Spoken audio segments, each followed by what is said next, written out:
midday. Good day. Oh, hey! Hey, how are you? That's good. Good afternoon.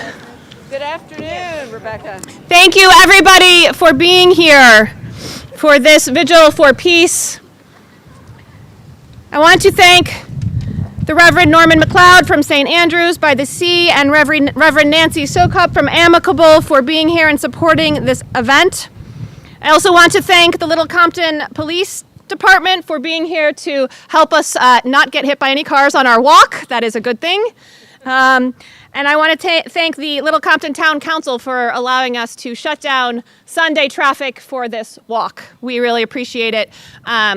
We are going to begin hearing from Eric Almeida. Is that pronounced correctly? Almeida, who some of you may have read in the paper, had to leave Ukraine. He'll tell us a little bit about the story. And then we will pray for peace together. We will hear of some actions that we can take to support Ukraine and do our small part for peace. And then we will sing, Let There Be Peace on Earth, and we will walk. All right?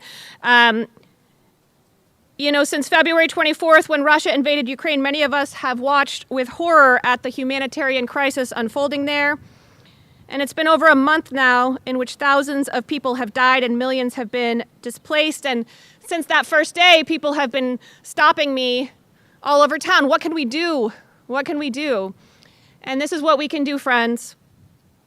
We come together, we stay together, we put our minds and resources and hearts together so that we might find any way and every way to do our part for peace, always, everywhere. So thank you for coming here.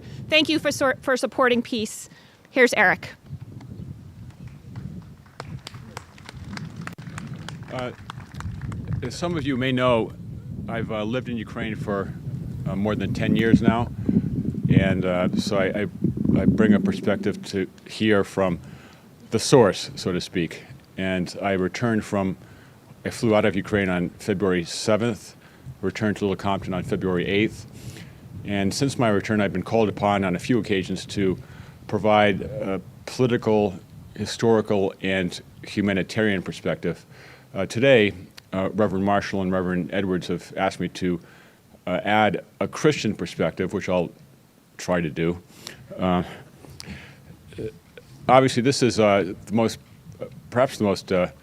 the first real serious consequential war on European soil since 1945, and arguably the most perilous existential crisis, security crisis for the world at large since 1962. So these are perilous times. I think we all recognize that. That's why we're here today. Perilous times not just for Ukraine, but perilous in Europe, but perilous for the whole world.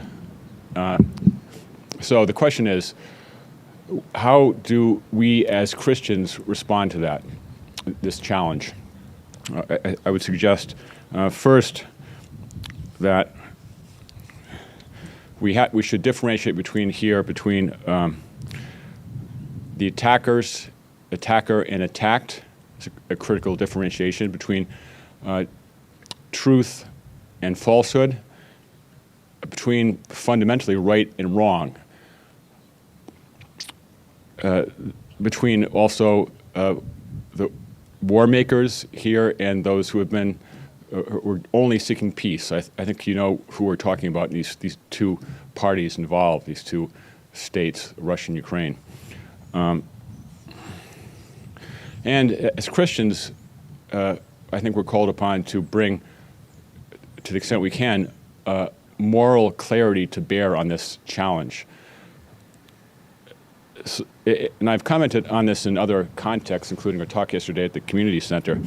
That is, politically and economically, this has been a chance for Ukraine has, in a sense, prompted the world to, under the Western world, democratic world, to understand what we stand for more obviously. Politically, that means democracy, freedom, self-determination. Now, the Christian perspective, I would argue, is quite similar, and it's altogether consistent. In fact, they're two parts of the same whole. Christians, I would suggest, should bring to bear in this equation now, again, truth, identify truth versus falsehood, compassion, and most of all, to seek peace. That, to me, that's a fundamental precept of Christian ethics and the Christian faith, is the choice of peace over war. And I think you all share that today.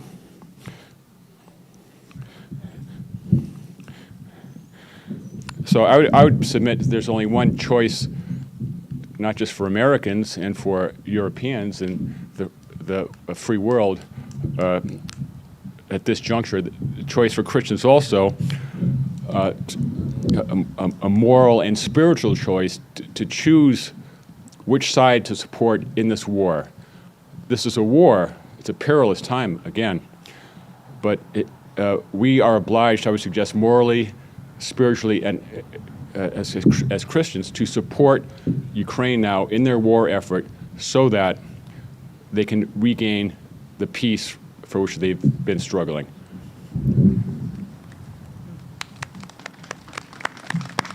Thank you so much, Eric, for sharing with us. I'd like to introduce the Reverend McLeod to share a prayer for peace with us. Thank you, Rebecca. Some of you may have seen online a version of the song or the music known as Finlandia by Sibelius. There have been some choral versions of that where the text has been essentially a prayer. And I'd like to share that prayer, knowing what we know about the horrors of what's happening in Ukraine and how we all wish they would stop.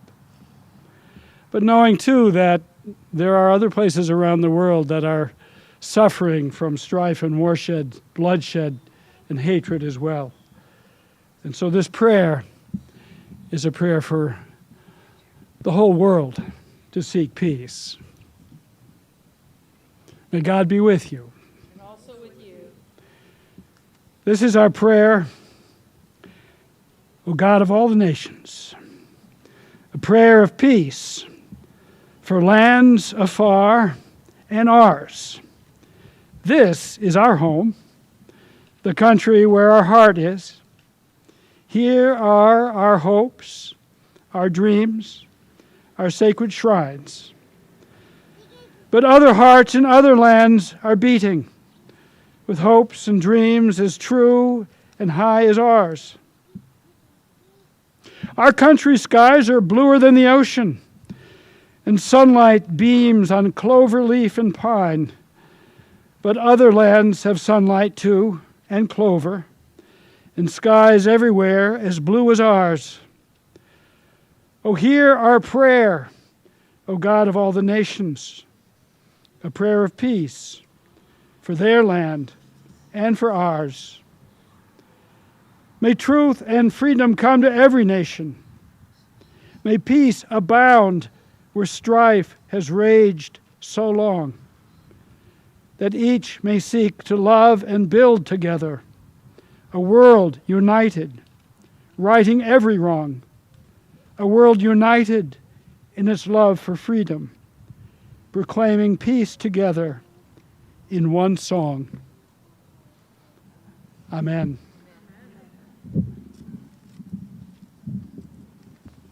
I'd like to invite the Reverend Beverly Edwards, who's the Associate Minister here at the Congregational Church, to come forward and share from our Outreach Department a couple of ways that you can give to support Ukraine.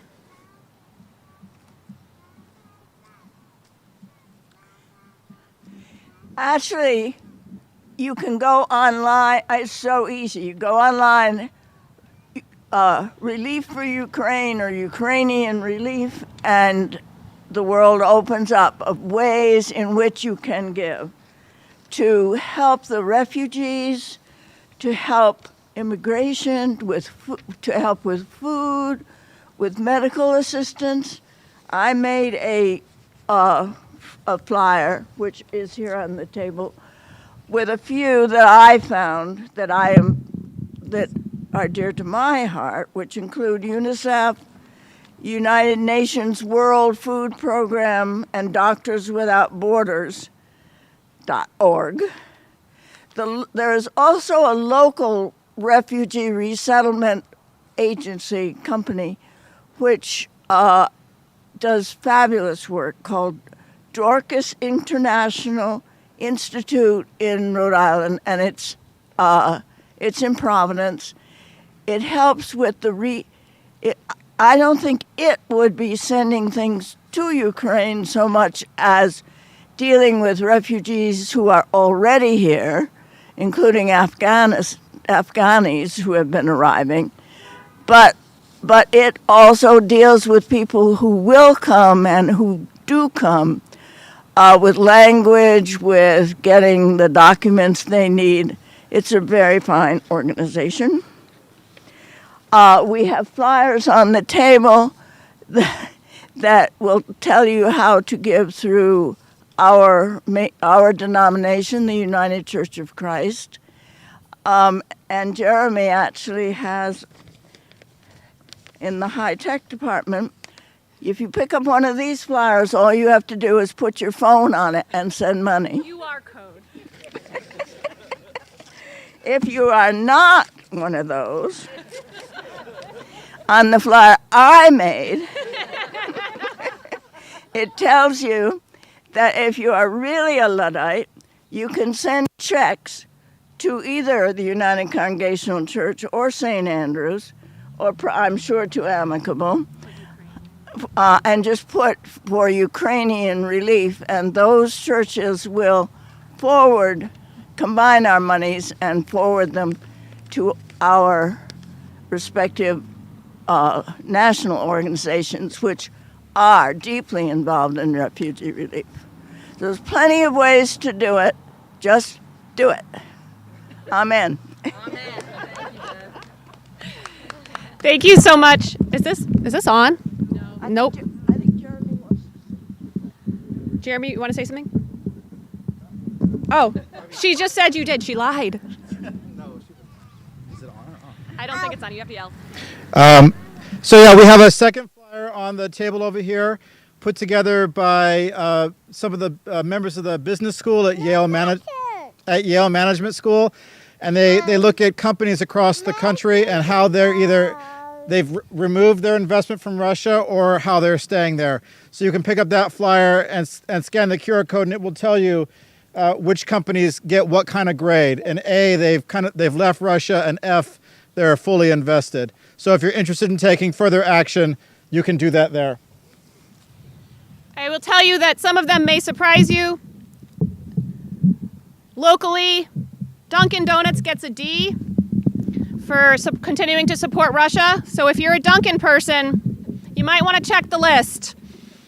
It's updated as companies make better decisions. And so we are hoping that by putting pressure on various companies that continue to support Russia during this aggression, those companies will fall in line and support Ukraine and peace. So you can find the list from the Yale School of Management through another QR code over on the table here.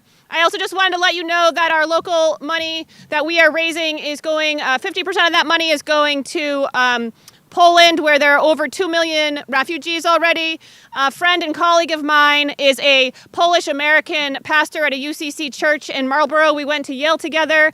And he's updating in real time on Facebook all of the shelters that are being set up. And you would not believe, as horrible as this crisis is, you would not believe the people that have just showed up with kindness and generosity and opened their homes, opened their churches. They have, churches like this with, 40 refugees staying in them. They've set up beds. They're trying to enroll the Ukrainian children in, the Ukrainian children in Polish schools. There we go. And get everybody set up. And it is really heartening. We've already been able to send $9,000 through the collaborated efforts of the churches in New England.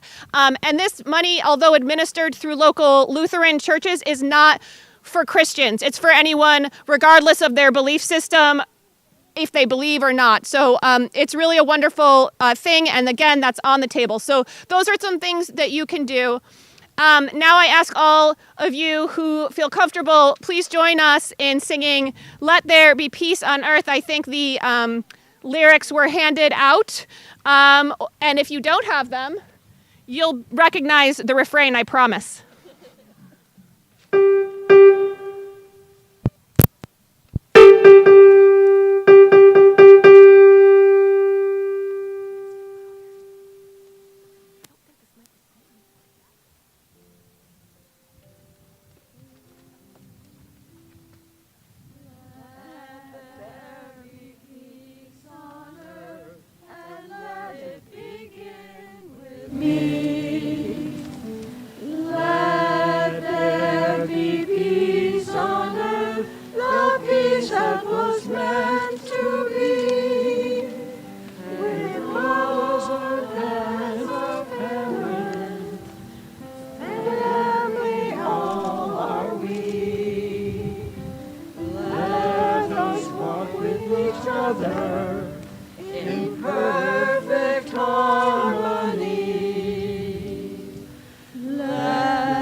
Thank you. Let us walk. Would the children like to lead us? Yeah? You guys want to go first? All right. Would you like to go?